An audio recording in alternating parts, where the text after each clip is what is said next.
In 1972, the U.S. American Space Agency, NASA, sent a spacecraft into space.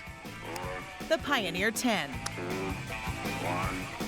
On board the Pioneer 10 was a message inscribed on a golden plaque for any aliens who might possibly intercept the spacecraft. An intergalactic message in a bottle. It was supposed to tell the extraterrestrials about us, the Earthlings. A man with a penis and a woman with nothing. We've been getting this wrong for too many years now. Ladies and gentlemen, boys and girls, the vulva!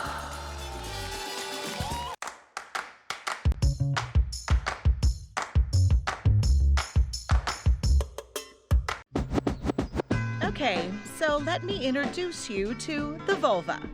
This is the vaginal opening, the entry to the vagina that leads to the uterus. This is where pee comes out, the urethral opening. This is the glands of the clitoris and its foreskin, the prepuce. And if you're thinking, now what? Women have a foreskin? We talked about the clitoris in episode 2. And those are the labia. Let's see what these parts do. Now you've probably noticed that the vulva is normally warm and moist. That's because the vagina is not only the entry to the uterus, but also the exit for different fluids. There are 3 forms of vaginal fluid.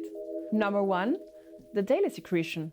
It helps to prevent infections and can also change depending on the moment of the menstrual cycle. Number 2 is sexual lubrication. This fluid filters out of the blood during the stimulation and helps to lubricate the vagina. Number 3 is the vaginal ejaculation, and it contains proteins which help the sperm to survive. So the vagina even cleans itself. There's no need to try to wash it with special products or anything like soap or shower gel. Only water is enough and the best. Then we've got the labia. They keep everything safe in here. The labia are like a set of double doors. We have first the outer labia and then the inner labia. And they protect us against bacteria and other intruders. The outer labia, they produce lubrication and help us to keep our vulva and vagina healthy. And the inner labia, they have many blood vessels and nerve endings and swell up when we are getting stimulated. They are very sensitive. But if we're honest, we don't often see other women's vulvas, sometimes not even our own. So there are many weird ideas on what the labia should look like. There's even a whole market around cosmetic surgery for the labia. Some women think they should get surgery to chop off a part of their labia. Others just want to stretch them and make them longer. What the hell?